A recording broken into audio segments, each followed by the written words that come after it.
Podemos celebrar esse Deus Todo-Poderoso, declarando o nosso louvor, a nossa adoração. Nós temos compartilhado a série A Dependência do Poder de Deus, porque entendemos que, à luz das Sagradas Escrituras, nós temos uma vida sustentada, amparada, protegida, guardada, salva por esse Deus Todo-Poderoso. Exemplos nas Sagradas Escrituras nós temos quando podemos ver, meditar, aquilo que ao longo da história do povo de Deus, Ele fez, está fazendo na vida do seu povo. Quando lemos lá o Salmo de número 3, o verso 5, Davi diz: deito-me e pego no sono, acordo porque o Senhor me sustenta.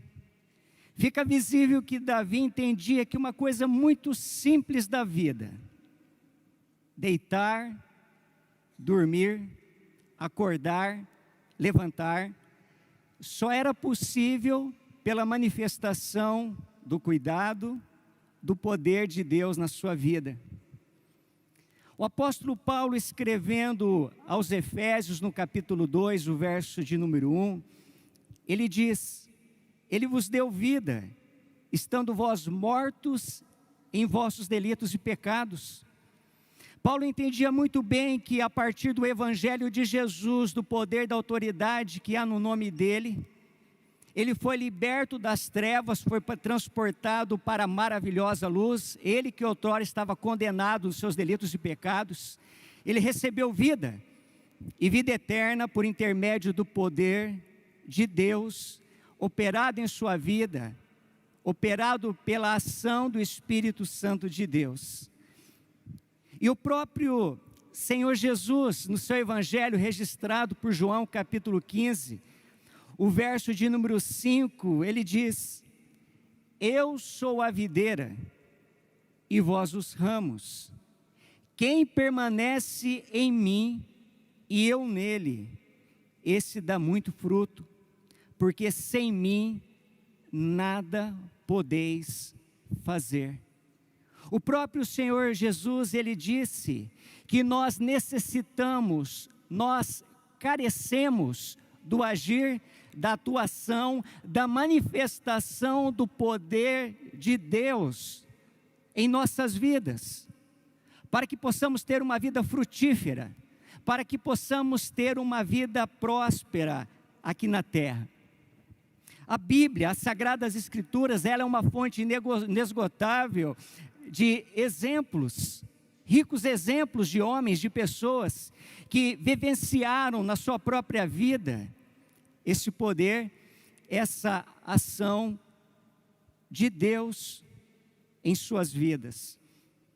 A propósito, vocês já ouviram esse dito popular: o exemplo arrasta?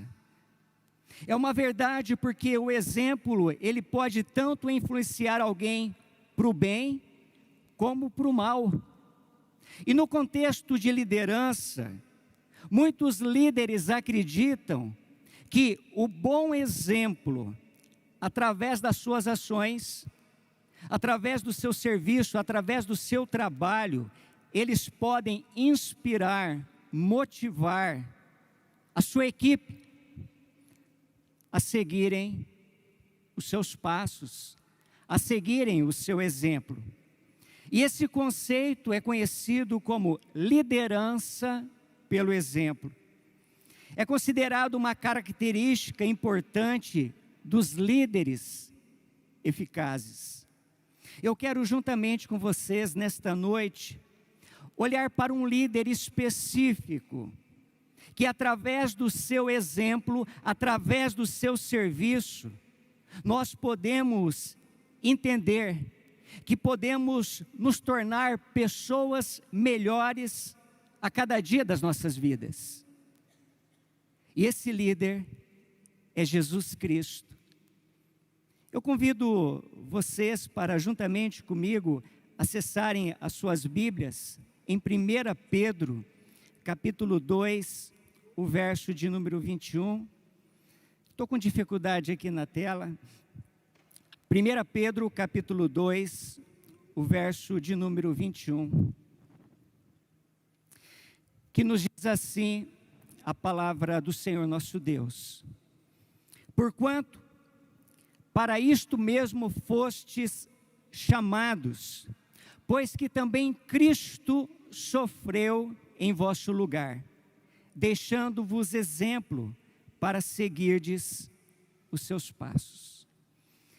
Pai, no nome de Jesus Cristo, nesse momento, nós pedimos que a Tua graça, que Teu Santo Espírito, que já tem manifestado, atuado nas nossas vidas, desde o momento que saímos das nossas casas, para celebrarmos ao Senhor nesse culto de louvor e adoração, nós pedimos graça, nós pedimos entendimento, nós pedimos compreensão daquilo que o Senhor tem reservado a cada um de nós. Me coloco na total dependência para pregar o Teu Evangelho, a Tua Palavra aos meus irmãos. No nome de Jesus, amém. Esse versículo da carta, da epístola de Pedro, ele fala algo muito importante, que todo aquele que é cristão, que tem uma vida ligada a Cristo, necessita seguir os seus exemplos. E quando fazemos isto, seguimos os exemplos, o caminho trilhado por Jesus Cristo, por esse exemplo, por esse modelo perfeito de vida, a nossa vida ela se torna mais leve. O nosso serviço, a manifestação da graça, o sofrimento, a abnegação, se torna algo natural, porque vem da parte do próprio Deus, do Deus soberano, se manifestando nas nossas vidas. O que de fato Pedro está dizendo é que a nossa vida não é um mar de rosas. A vida não é uma eterna lua de mel. A vida não é um seriado, um filme da Netflix, que podemos fazer qualquer coisa e no final dá tudo certo. Absolutamente não. A nossa vida é cercada por lutas, por provações que enfrentamos ao longo das nossas vidas. É por isso que quando olhamos para o exemplo de Jesus, nós temos um objetivo, nós temos um alvo: a salvação da nossa alma, a salvação da nossa vida. E hoje no calendário cristão, nós iniciamos a Semana Santa, a semana que antecede a Páscoa, com o domingo de Ramos, a entrada triunfal de Jesus em Jerusalém, montado em um jumentinho. Em síntese, a Semana Santa é um evento central da fé cristã, porque mostra a paixão, todo o sofrimento de Cristo em nosso favor, a sua morte e a sua ressurreição. E eu quero, juntamente com vocês, olhar alguns flashes do ministério terreno de Jesus, antes da sua morte, antes da sua ressurreição, que nos inspiram, que nos fortalecem, nos encorajam, nos dão força, nos dão poder para continuarmos a nossa caminhada aqui na terra, a nossa jornada até a volta de Jesus ou o dia que Ele nos chamar. Pois bem, a dependência do poder de Deus para viver os exemplos de Jesus. A primeira coisa que nós podemos ver é em serviço. Quando lemos em João capítulo 13, o verso de número 1, ele diz: ora, antes da festa da Páscoa, sabendo Jesus que era chegada a sua hora de passar deste mundo para o Pai, tendo amado os seus que estavam no mundo, amou-os até o fim. Este versículo, ele faz parte do bloco onde Jesus, ele se reúne com seus discípulos para participar da última ceia. Algo que em breve nós também estaremos fazendo e participando nesta noite. Mas um evento, um detalhe muito importante acontece nesse meio, nesse interim. Jesus, ele lava os pés dos seus discípulos. E aqui nós temos duas lições importantes com esse serviço, com esse exemplo de Jesus. A primeira coisa é servir em amor. Por que Jesus fez isso?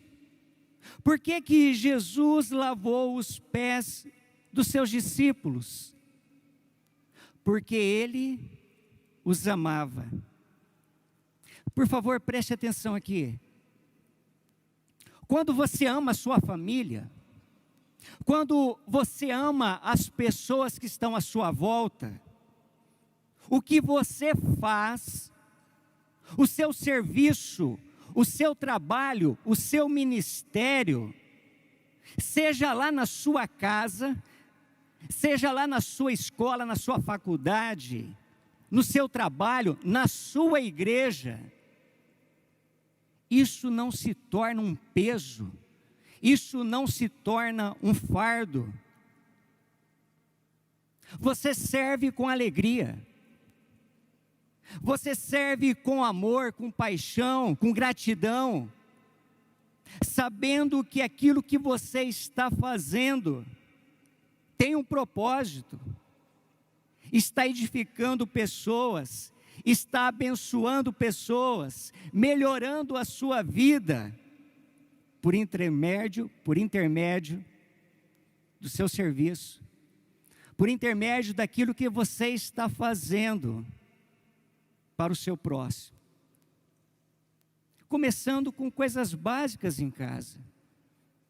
Quando você faz algo e você não leva nenhuma lamúria diante daquilo que você está executando, não faz nada com ira, com raiva, mas com amor, tem um impacto direto no seio familiar, tem um impacto direto no ambiente de trabalho, ele fica mais leve, mais gostoso, porque tudo é feito com amor, como Jesus fez, lavando os pés dos seus discípulos. A segunda lição que nós podemos ver aqui é o servir em humildade. Dentro da cultura judaica, quem lavava os pés eram os servos, eram os escravos. Entretanto, Jesus se cinge com uma toalha e lava os pés dos seus discípulos. Através desse serviço, através desse ato, através desse exemplo, Jesus está nos mostrando que não existe classe social, que não existe posição, que não existe status. Todos são iguais perante Deus e devem ser humildes ao servir uns aos outros. A dependência do poder de Deus nos ajuda a amar e fazermos o nosso trabalho, o nosso serviço, sem arrogância, sem prepotência, sem vaidade, sem orgulho, sem a soberba, porque estamos fazendo para o Senhor. Quando reconhecemos que tudo aquilo que fazemos, dentro de casa, no trabalho, no nosso dia a dia, na igreja, nós entendemos que não passamos de barro, um vaso nas mãos do oleiro, e Ele faz aquilo que bem entende, para que o seu nome seja glorificado através das nossas vidas. A dependência do poder de Deus para viver os exemplos de Jesus em graça. João capítulo 1, o verso de número 16 diz: porque todos nós recebemos a sua plenitude e graça sobre graça. A graça de Deus, a graça de Jesus é um favor imerecido. Não há mérito humano algum para que a graça seja manifesta na vida do homem, na vida da mulher. Nós não fizemos nada para merecer esta graça.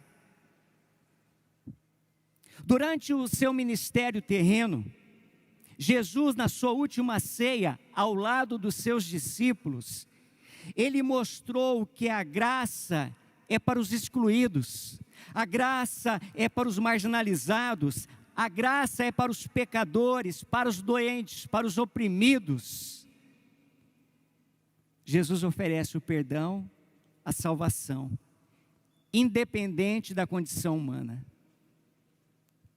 Todavia, a graça de Jesus requer uma resposta da nossa parte: arrependimento. Arrependimento dos nossos pecados. Evangelho de Jesus narrado por Marcos, capítulo 1, verso 15 diz: o tempo está cumprido e o reino de Deus está próximo. Arrependei-vos e crede no Evangelho. Arrependei-vos e crede nas boas novas de salvação que há em Cristo Jesus. Durante a Semana Santa, Jesus enfatizou a necessidade das pessoas se arrependerem dos seus pecados. Quando nós falamos desta palavra graça, desse favor imerecido, desse presente da parte do nosso Deus e, consequentemente, o arrependimento, uma terceira palavra vem dessa manifestação da graça: o perdão. Essa graça, esse perdão dos nossos pecados, que recebemos da parte do nosso Deus, da parte de Cristo, pela atuação do Espírito Santo de Deus, nos torna capazes, nos dá condições de manifestar o perdão às outras pessoas. Por favor, preste atenção aqui. É legítimo quando você diz: eu não perdoo. É legítimo quando você diz: eu não libero perdão. Você tem toda a razão. Esse sentimento é seu. Nós não sabemos o que teu pai fez com você, nós não sabemos o que tua mãe fez com você, nós não sabemos o que teu filho, a tua filha, o teu patrão, o teu funcionário, nós não sabemos o que o teu irmão de fé fez com você. Mas o que foi que Jesus Cristo fez lá na cruz do Calvário, por mim e por você? Nos perdoou. Sabe aquele pecado mais obscuro, aquele pecado mais cabuloso, tenebroso, que nós praticamos? Jesus Cristo, na cruz do Calvário, perdoou,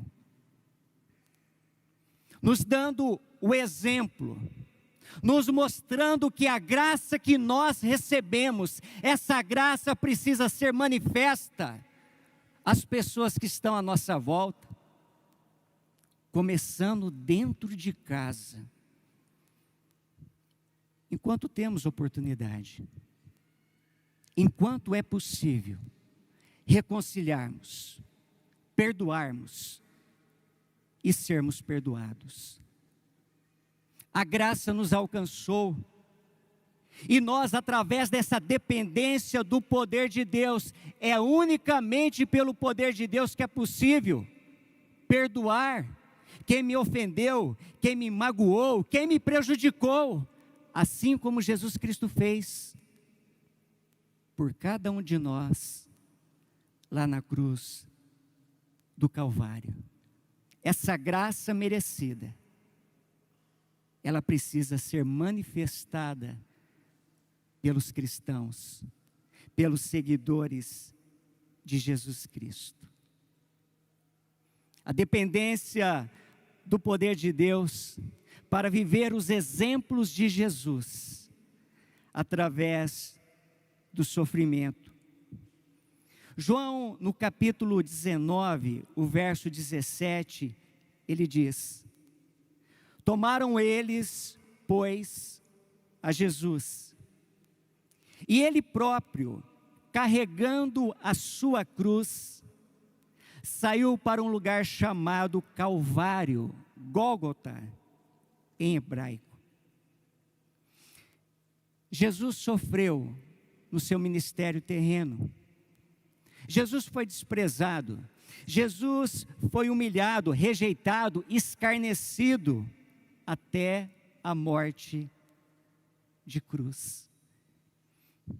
Isso nos ensina que o poder de Deus nos ajuda sim a superar o sofrimento, as aflições e perseverar em meio às adversidades da vida. Jesus sabia que a sua missão era de fazer a vontade de Deus, mesmo que isso significasse a cruz, a sua morte. O sofrimento de Jesus nos dá a esperança viva da vida eterna, da ressurreição. Em João, Jesus é retratado como aquele que tem o poder de dar vida e vida eterna. Seu sofrimento na cruz, seguido pela sua morte e ressurreição, nos dão a vitória. O apóstolo Paulo, compreendendo esse evangelho transformador de Jesus Cristo, na sua primeira carta à igreja de Corinto, capítulo 15, o verso 55, ele diz: onde está, ó morte, o seu aguilhão? Onde está, inferno, a sua vitória? Jesus Cristo nos trouxe, através da sua vida, através da sua morte, através da sua ressurreição, a vitória da condenação eterna.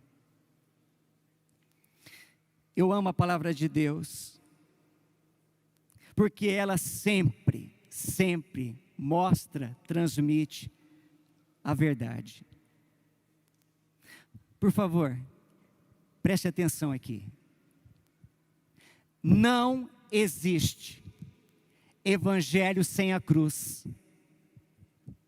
Não existe evangelho sem a cruz. Pare de sofrer. Os seus problemas acabaram. Evangelho da prosperidade.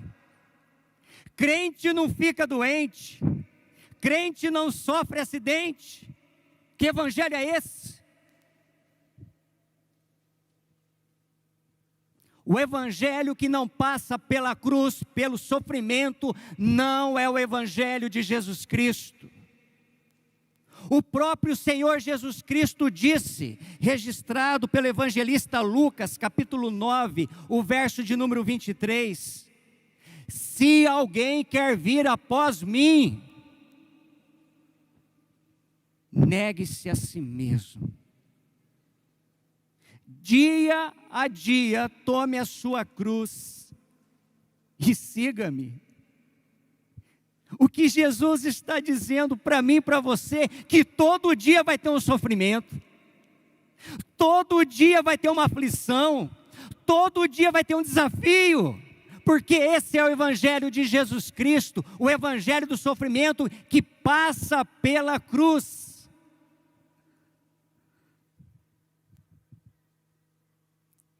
Nós temos um Deus maravilhoso, nós temos um Jesus maravilhoso, nós temos um Espírito Santo de Deus que habita em nós.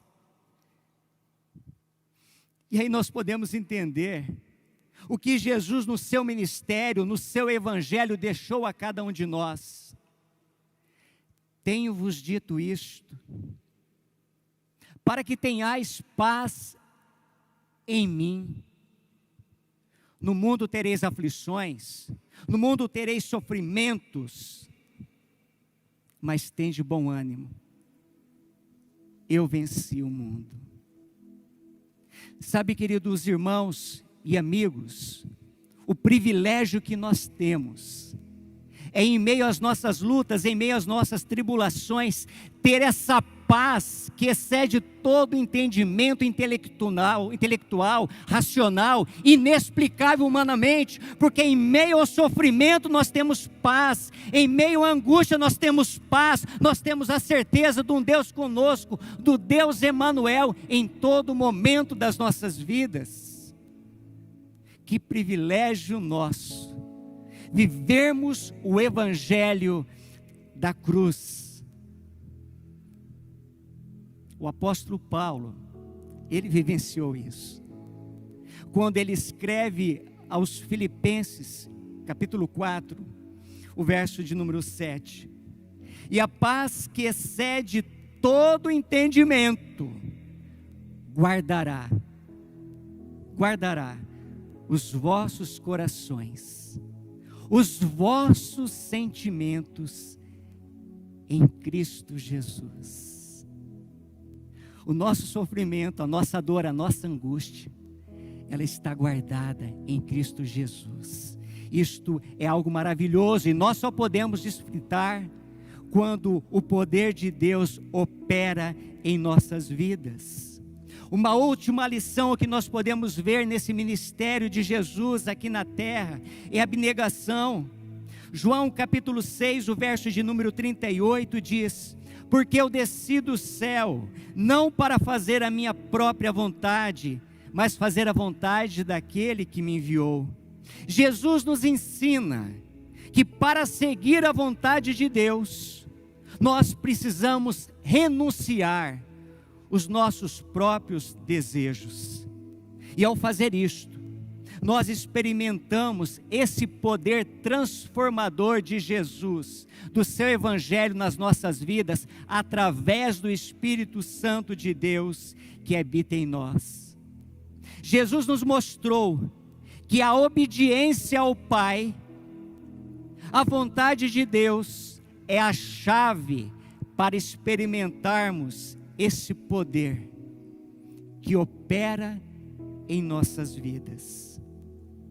Ao seguir o exemplo de Jesus Cristo, renunciando todos os nossos desejos, nós nos tornamos sensíveis, capazes de discernir a vontade de Deus em nossas vidas. Por favor, preste atenção aqui. Quando nós fazemos a oração do Pai Nosso que estais nos céus, santificado seja o vosso nome, venha o teu reino, faça a tua vontade, assim na terra como no céu. Que terra a gente está mencionando? O mundo, o cosmos, o universo. Faça a sua vontade nessa terra, na minha vida. É isso que nós precisamos entender a cada dia da nossa vida cristã. Vamos nos colocar em pé. A dependência do poder de Deus para viver os exemplos de Jesus, em serviço, em graça, em sofrimento, em abnegação. Pai, no nome de Jesus Cristo, a nossa gratidão pela liberdade que temos, pelo livre acesso que temos a sua santa e bendita palavra. A tua palavra é suficiente nas nossas vidas, e nós te agradecemos por isso. Que o teu evangelho continue trazendo essa boa notícia, que há salvação sim em Cristo Jesus. Nós oramos e agradecemos. Amém.